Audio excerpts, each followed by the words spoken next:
bienvenue sur Eudylan Story. Aujourd'hui, une nouvelle critique sur la chaîne, non pas de un film mais de deux films. Je vais vous parler du film Dragon, l'adaptation live du film d'animation du même nom, Dragon. Le film est sorti le 11 juin 2025 au cinéma et je vais vous parler du film d'animation du studio Pixar, Elio, sorti le 18 juin 2025. On va d'abord commencer par Dragon, de quoi le film va nous parler. On va être sur l'île escarpée de Burke où depuis des générations vikings et dragons s'affrontent sans merci. Harold fait figure d'exception. Effacé, écrasé par la stature de son père, le chef de la tribu stoïque, ce jeune rêveur défie des siècles de tradition en se liant d'amitié avec un dragon nommé Croque-Mou. Leur lien improbable va révéler la vraie nature des dragons et remettre en question le fondement même de la société viking. Je commencerai par le fait déjà que c'est le même réalisateur que ce dernier. Le réalisateur est Dean DeBlois, alors il était associé à Chris Sanders également, mais c'est tout à l'honneur, je trouve, de DreamWorks d'avoir tout simplement repris le même réalisateur. Au moins il peut apporter tout ce qu'il voulait mettre en œuvre pour ce fameux live action, c'est sa patte à lui. Alors je sais, les studios d'animation Disney c'est un petit peu compliqué parce que les films ont été faits il y a plus de 50 ans, donc évidemment les gens ne sont pas toujours malheureusement en vie ou aptes à faire les films aujourd'hui, à les réaliser. Je sais même pas si ils ont l'envie, mais en tout cas là je trouve que c'est tout à leur honneur d'avoir tout simplement laissé l'opportunité au réalisateur du film d'origine de pouvoir s'exprimer à travers la caméra. Alors évidemment ça va être aussi un défaut parce que ça va être le film identique du début à la fin,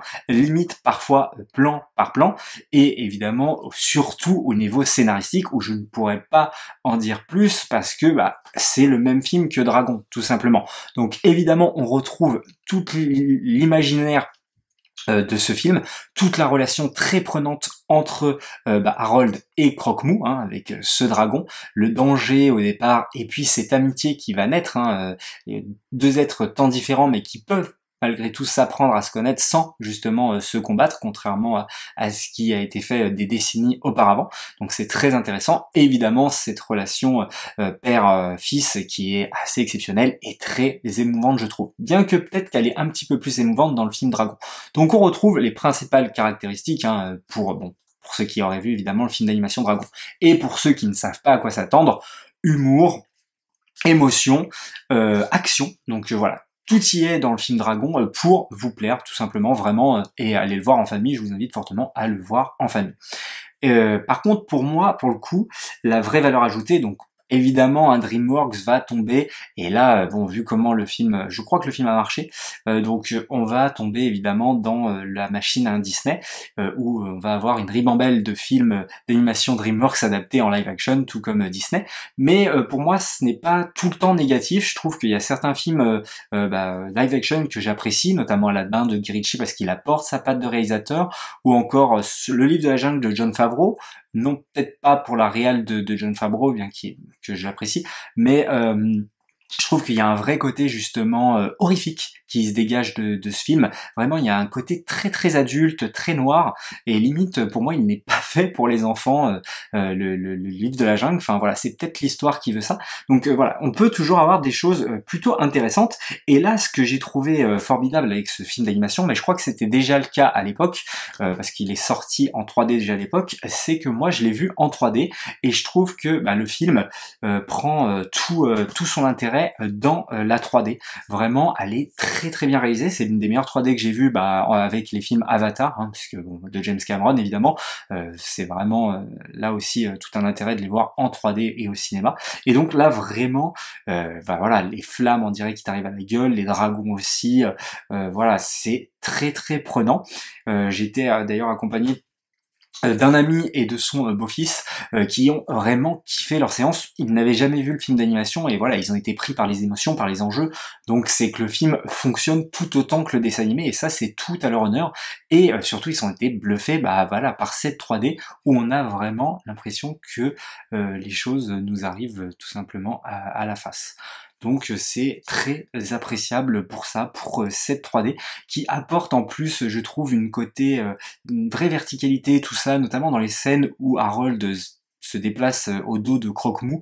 Voilà, on a vraiment cette sensation de vertige quand il survole ces îlots, tout ça, c'est très très bien foutu. Et comme je disais, donc vu en 3D, je ne sais pas ce que ça donne en CGI. Est-ce que c'est des vrais plans qui ont été tournés sur des vraies îles, donc il doit y avoir un mélange des deux, d'incrustations, etc. Mais en 3D, en tout cas, on ne ressent absolument aucune incrustation. On croit au décor qui les entoure. Donc vraiment, ça c'est le top du top, je trouve. Je vais m'attarder un petit peu sur le père de Harold, qui est joué par Gerard Butler. Gerard Butler, qui est un acteur que j'apprécie, qui me surprend toujours, alors qui fait évidemment généralement les mêmes films, mais qui arrive toujours à me surprendre, notamment avec le film Que justice soit faite. Ou encore dernièrement c'était Greenland, je crois, où les météorites arrivaient sur Terre, tout ça, c'était très très prenant. Et là je trouve que voilà, il joue très très bien ce père viking très dur avec son fils, et qui va finalement s'ouvrir un petit peu plus à lui au fil que l'aventure se déroule. Et vraiment voilà, je trouve que c'est un très très bon casting de ce côté-là. Et je trouve que Mason Thames, qui est l'acteur, donc Mason Tam en français, qui joue Harold, lui aussi s'en sort très très bien. Pour le coup, vraiment acteur à suivre. Voilà, c'est juste du début à la fin. Donc je trouve que c'est plutôt efficace. C'est pour toutes ces raisons que je mets la note de 4 sur 5 au film Dragon. Ouais, je sais, je suis généreux, mais j'ai vraiment kiffé ma séance 3D. J'ai vraiment passé un excellent moment, et vraiment je pense que le film prend tout son sens, etc. Grâce à la 3D, comme quoi hein, la 3D est encore une fonctionnalité qui fonctionne à merveille, et donc j'espère qu'on aura encore des films en 3D dans les prochains jours tout simplement. Voilà pour ce qu'il en était de Dragon. Évidemment son principal défaut est qu'il est un film identique au film d'animation, pratiquement parfois plan par plan évidemment, et surtout scénaristiquement. Mais bon, que voulez-vous, le dessin animé était déjà parfait, donc je vois pas pourquoi le film ne le serait pas tout autant. Donc moi, personnellement, j'ai été pris. Évidemment, il y a tout un autre panel d'acteurs, hein, j'aurais pu parler notamment de Nick Frost, qu'on retrouve souvent avec Simon Pegg dans les films de monsieur... oh putain, j'ai zappé le nom. Bref, le réalisateur de Shaun of the Dead, que je vais vous afficher juste en dessous. Voilà, je vais passer maintenant à Elio. De quoi va nous parler Elio? Depuis toujours, l'humanité lève les yeux vers les étoiles en quête de réponses. Et cette fois, l'univers a répondu. Elio, un garçon de 11 ans rêveur et passionné d'espace, peine à trouver sa place sur Terre. Mais sa vie bascule lorsqu'il est mystérieusement téléporté dans la Communiverse, une organisation intergalactique rassemblant des représentants aussi étranges que fascinants de galaxies lointaines. On est sur un film Pixar, et on sait quand même que globalement, malheureusement, la qualité des studios Pixar baisse ces dernières années. Multiples suites, Toy Story, je crois que ça a commencé déjà avec Cars 3, bien que dans mes souvenirs c'était pas si mal. Toy Story 4, bien que c'est plutôt pas mal, mais surtout pour moi ça va être l'arrivée, le tournant de la plateforme Disney+, où là vraiment on va avoir des films de moindre qualité, et malheureusement je trouve que celui-ci en fait partie. Alors attention, on passe un bon moment, certes, mais pour moi ça ne va vraiment pas être un Pixar majeur qu'on va revenir. Je trouve qu'il essaye trop de nous faire tirer les larmes, c'est trop forcé, je trouve. Il faut absolument que ça marque le spectateur, qu'on fasse pleurer le spectateur, et pour moi ça ne fonctionne pas malheureusement, et ça fait partie pour moi des Pixar qui auraient pu échouer sur la plateforme Disney+. Et ouais, pour moi il y en a aucun qui aurait dû échouer là-dessus, et tous auraient dû être vus sur grand écran, mais on sent que c'est un Pixar mineur par rapport à d'autres. Je pense là notamment à Luca, à Alerte Rouge, qui sont deux aussi Pixar qui m'ont fortement déplu, et donc pour moi ils vont rejoindre cette lignée-là, bien que je l'apprécie un petit peu plus. Alors c'est réalisé par un trio, non pas par un seul réalisateur. Donc on a Adrian Molina qui, je le rappelle, avait travaillé avec Lee Unkrich, désolé pour la prononciation, qui est ils avaient travaillé ensemble pour tout simplement Coco qui était vraiment un monde merveilleux, ne serait-ce que visuellement, et qui est un excellent film, un Pixar majeur justement, un véritable chef-d'œuvre. Je le mets dans mon top 3 sans hésitation. et là qui va s'associer donc avec des nouveaux réalisateurs, Domichi et Madeline Charafian, qui sont de nouveaux réalisateurs chez Pixar. Alors déjà, c'est rare qu'ils s'associent à 3, hein. Il me semble qu'ils sont souvent 1, voire 2, pas plus, et un petit peu plus au scénario, mais c'est vrai que là déjà, ils sont à 3, et pour moi, le véritable problème, ce qui m'a dérangé, c'est que je n'ai pas été pour le coup là émerveillé justement par le monde qu'on me présentait. Non pas que ce soit moche visuellement, ça reste très correct et très bon voilà, mais j'ai pas été enchanté par la proposition visuelle du film, notamment ce qu'il me propose sur la forme extraterrestre. Tout ce qui va être extraterrestre, je ne les trouve pas très pertinents, hormis l'ami que va se faire Elio durant le film. Là pour le coup, je trouve la créature extraterrestre vraiment cool, etc. Voilà, quelque chose qui pourrait nous rebuter et finalement qui va devenir le meilleur ami d'un humain. Donc ça c'est plutôt intéressant justement de ce côté-là. Mais j'ai trouvé le design des autres personnages malheureusement très très creux et très peu intéressant.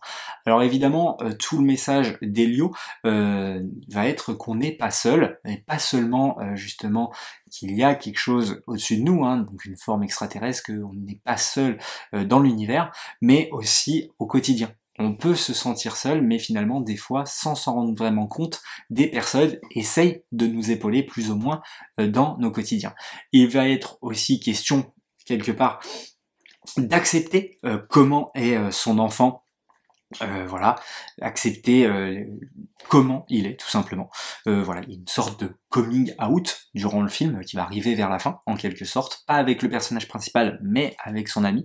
Donc voilà, il y a des thématiques quand même abordées qui sont des thématiques fortes, mais je trouve qui est mise en scène d'une manière où on sent que c'est un petit peu trop forcé et qu'on veut absolument tirer l'alarme du spectateur, sauf que l'alarme ne viendra jamais. Et pareil, je trouve que l'aventure est un petit peu creuse.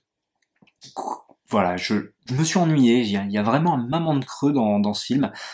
Et comme je dis, le principal défaut et la principale chose que je reprocherais à ce film, vraiment, c'est l'ambiance visuelle. J'ai pas été conquis en fait, tout simplement, et c'est vrai qu'à partir de là, bah, c'est difficile de rentrer dans le film. Non pas que le film est moche, encore une fois, attention, c'est juste moi qui n'ai pas apprécié spécialement les extraterrestres qu'on me mettait sous les yeux. Voilà, tout simplement. Malgré tout, je trouve que malgré ce moment de creux, le film se tient. Il y a des vraies thématiques, encore une fois. Le personnage de Elio est plutôt attachant, ainsi que sa tante. Vraiment, c'est plutôt cool. La relation, justement, qui va se faire avec son ami, donc avec une certaine race extraterrestre, va être très très cool. Le méchant est plutôt, donc le méchant entre guillemets, est plutôt charismatique, c'est peut-être la chose positive, donc cette race justement d'extraterrestres en particulier, je la trouve plutôt pertinente. Mais pour le reste, j'ai pas été conquis. Mais attention, c'est pas pour autant que c'est une catastrophe au point de Alerte Rouge que j'ai complètement oublié, ou Lucas que j'ai revu, mais je trouve toujours qu'il manque ce petit quelque chose que généralement a en plus la magie Pixar. Et donc voilà, là pour le coup, j'ai quand même passé un bon moment dans sa globalité, c'est pour ça que je mets la note de 3,5, voilà, tout simplement. J'ai pas non plus beaucoup plus de choses à dire sur Elio. En revanche, il est vrai qu'il est important de se déplacer en salle, donc n'hésitez pas quand même à donner sa chance à Elio, parce que je pense que ça peut plaire malgré tout aux plus petits comme aux plus grands, encore une fois. Il y a quand même des sous-textes, des relectures pour adultes, et évidemment une aventure amusante pour les enfants. Donc voilà de ce que je pouvais en dire d'Elio, voilà, et voilà pour Dragon. Donc un film que j'ai quand même trouvé très très bien, un film que j'ai trouvé bien, et quand même qui est une déception parce que j'en attends toujours beaucoup du studio Pixar et je pense qu'on est tous pareils dans ce cas-là. Même vice versa, j'avais bien aimé, mais bon, je trouvais que c'était pas non plus à la hauteur du premier vice versa, mais bon, ils s'en sortaient quand même très très bien. Donc voilà, en tout cas, j'espère que le studio Pixar va continuer de nous régaler et qu'on va revenir un petit peu à l'ancienne. Mais bon, là, je crois qu'ils ont annoncé Toy Story 5. D'ailleurs, le scénario a l'air pas trop mal. Et ils ont annoncé également Indestructible 3, je crois, mais dans un avenir pas proche. Donc, à voir pour la suite. Voilà de ce que je pouvais pas en dire de ces deux films. N'hésitez pas, vous, à me dire ce que vous en avez pensé dans les commentaires. Likez, partagez, évidemment. Abonnez-vous, bien sûr. Et puis nous, comme d'habitude, on se dit à la prochaine pour une prochaine histoire.